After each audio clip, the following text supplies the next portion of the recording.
এটা 16ই জুনের ভিডিও। তো 16ই জুন আমার বোনের ছেলে মেয়েদের জন্মদিন। তো আমরা খাওয়া দাওয়া করার পর ভাবলাম চলুন বীরসিংহ গ্রামে যাই। ঘাটাল থেকে আমাদের বীরসিংহ গ্রাম কয়েকটা সেকেন্ড। তো যেহেতু আমাদের নিজস্ব গাড়ি আছে, তো আমরা ভাবলাম চলো কোথাও একটু ঘুরতে যাই। আজকের দিনটা একটু এমন জায়গায় যাব যেটা স্মরণীয় হয়ে থাকে।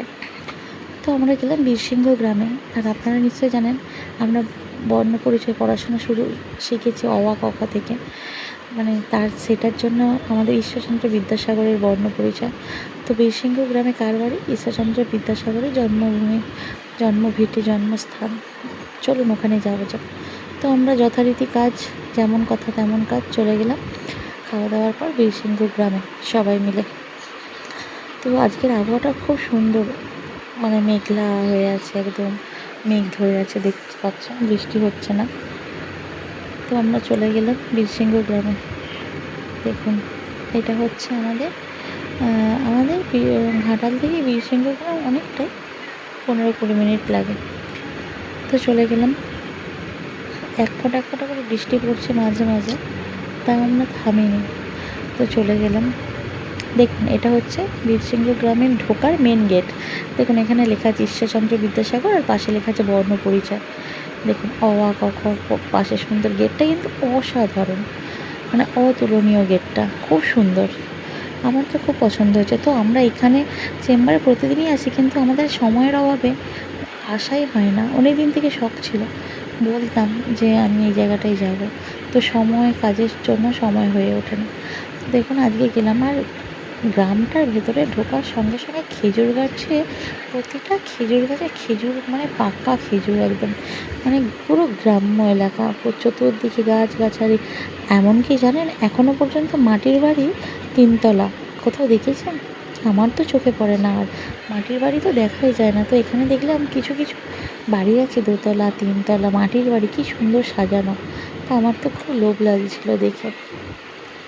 এই দেখুন এই যে রাস্তার কোণটার মাঝে একটা বিশাল বড় পুকুর আছে।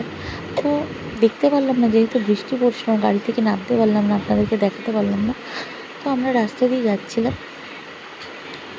যেতে যেতে কিছু লোককে জিজ্ঞাসা করছিলাম যে কোথায় বাড়ি। এই দেখুন বলতে বলতে চলে এলাম। এটা হচ্ছে মেন গেট, মানে যেখানে স্কুল খুলেছেন উনি, ঈশ্বরচন্দ্র বিদ্যাসাগর যে স্কুলটা করেছিলেন, ওটা হচ্ছে মেন গেট। এই যে গেটটার সামনের দিক দিয়ে চলে গেলাম। এখান থেকে অনেকটাই ভেতরে। তো দেখুন ওখানে অনেক কিছু করেছে ঈশ্বরচন্দ্র বিদ্যাসাগর। স্কুল করেছেন, ওখানে পার্ক করেছেন, ওখানে অনেক পুকুর আছে ওনার নামে, মানে খুব সুন্দর, মানে সবার মুখে শুনেছি আর কি। আমি তো এই ফার্স্ট গেলাম, তো সবাইকে জিজ্ঞাসা করে যাচ্ছিলাম। এই দেখুন কথা বলতে চলে এলাম। যেটা প্রথম হচ্ছে উনি যে পার্কটা করেছেন, এই দেখুন এইটা হচ্ছে বসার পার্ক করেছেন, বাচ্চাদের দোলনা লাগিয়েছেন, পার্কটা করেছেন, খুব সুন্দর জিনিস। এই দেখুন উনি বসে আছেন বই নিয়ে, দেখেছেন মূর্তিটা? দেখুন যেন মনে হচ্ছে সত্যি অবিকল মানুষটা বসে আছে। এই যে শিশু উদ্যানের পার্ক করেছেন, যে বাচ্চারা যাতে খেলাধুলা করতে পারে। দেখুন আমি সারাদিন সময় পাই না ভয়েস দেওয়ার জন্য, এখনও ভয়েস দিচ্ছি, তাতেও আমার মেয়ে কাঁদছে, দেখেছেন? এই জন্যই ভিডিও করা আছে, দিতে পারি না। এই দেখুন কথা বলতে বলতে মেয়ে পড়ে গেছে, তাকে আবার তুলছি। এই দেখুন এটা হচ্ছে ঈশ্বরচন্দ্র বিদ্যাসাগরের যে বাড়ি, অরিজিনাল বাড়ির মেন গেট। এই দেখুন এখানে লেখা আছে জুতো পরিয়া প্রবেশ নিষিদ্ধ। সবাইকে জুতো খুলে আসতে বলছে, আমরাও সেরকম কাজ, জুতো খুলছি। আর এই দেখুন ছোটো ছোটো থামগুলো যে আছে, এটা হচ্ছে সংস্কৃত কলেজ কবে করেছিলেন, বিবাহ কবে বন্ধ করেছিলেন, বিধবা বিবাহ, বর্ণ পরিচয় কত সালে উঠেছিলেন, উনি কলেজে কত সালে ভর্তি হলেন, সমস্ত কিছু লেখা আছে। দেখুন সংস্কৃত কলেজের অধ্যক্ষ যে 1851 সালে, দেখেছেন?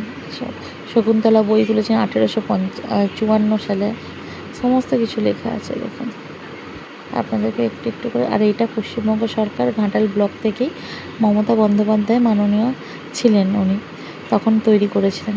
এরকম বর্ণ পরিচয় 1855 সালে, দেখুন সমস্ত কিছু লেখা আছে। বিধবা বিবাহ আইন 28/7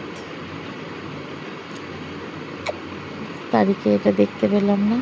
আর দেখুন, এটা হচ্ছে আসল বাড়ি, যেখানে উনি পড়াতেন, যেখানে বাচ্চাদেরকে, তারপর বিধবা বিবাহ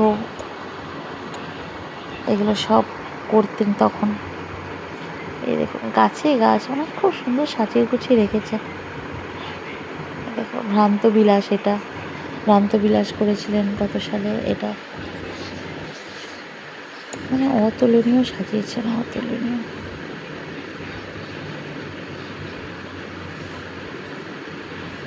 কত সুন্দর করেছে।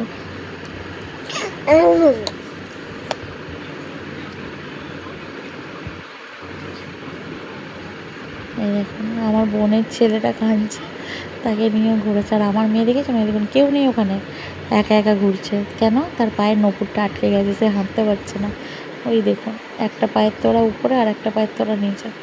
আমি গিয়ে পায়ের নপুরটা ঠিক করে দিচ্ছি। আমি বলছি, মা চলো ওদিকে চলো, সে যাবে না, একা একা ঘুরবে। দেখতে পেয়েছেন? আর এই দেখুন, যেন মনে হচ্ছে সত্যি সত্যি ঈশ্বরচন্দ্র বিদ্যাসাগর গাছের গোড়ায় পড়াচ্ছেন অ আ ক খ। যারা নিরক্ষর তাদেরকে শিক্ষা দিচ্ছে, যেন মনে হচ্ছে অরিজিনাল বসে আছেন উনি।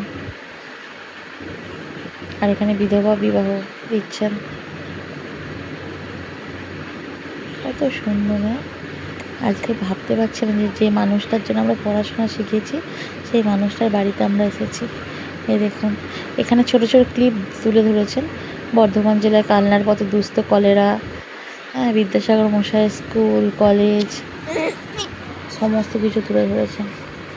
সংস্কৃত কলেজ থেকে সিদ্ধান্ত, যে নদীটা উনি পেরিয়ে এসেছিলেন ওনার বাবা মায়ের শরীর খারাপের জন্য। দেখুন, কথা বলতে বলতে আমার মেয়ে পড়ে গেছেন। এখানে জন্ম মৃত্যু কত সালে হয়েছেন সব লেখা আছে। দেখুন, মাইকেল মধুসূদন দত্ত এসেছিলেন 1872 সালে। দেখুন, মায়ের কাছে যে প্রতিশ্রুতি রক্ষার্থে বাড়ি এসেছিলেন, যে নদীটা পেরিয়ে, ওটা হচ্ছে চাপাডাঙ্গার দামোদর নদী। আমার বাড়ির কাছে ওই নদীটার তুলে ধরেছে এখানে। দেখুন, বিধবা বিবাহ করেছিলেন। সংস্কৃত কলেজে পড়ার সময় বালক ঈশ্বরচন্দ্র বিদ্যাসাগর ছোট তখন, কলকাতায় বাহাদুর বাগান স্থলে। আর অভাবের কারণে রাস্তার গ্যাস লাইটের আলোতে পড়াশোনা করেছিলেন, সেটাও তুলে ধরেছেন। অপূর্ব অপূর্ব অমায়িক জিনিস, খুব সুন্দর করেছে, খুব সুন্দর তুলে ধরেছে। যিনি এঁকেছেন তাকে তো আগে ধন্যবাদ, তাকে আগে ধন্যবাদ। সংস্কৃত রচনা করেছিলেন 1889 খ্রিস্টাব্দে। এই দেখুন, আমার মেয়েকে দোলায় চাপবে বলে ছটফট করছিল, আমি বেরিয়ে এসে মেয়েকে একটু দোলায় চাপালাম। তো বৃষ্টি পড়ছিল, বাড়ি ফেরার সময় হয়ে গেছিলো, আমি বললাম চলো তোমাকে একটু দোলায় চাপা। আর ওনা ছোটোবেলা থেকে দোলা চাপতে খুব ভালোবাসে। চলো, বাই।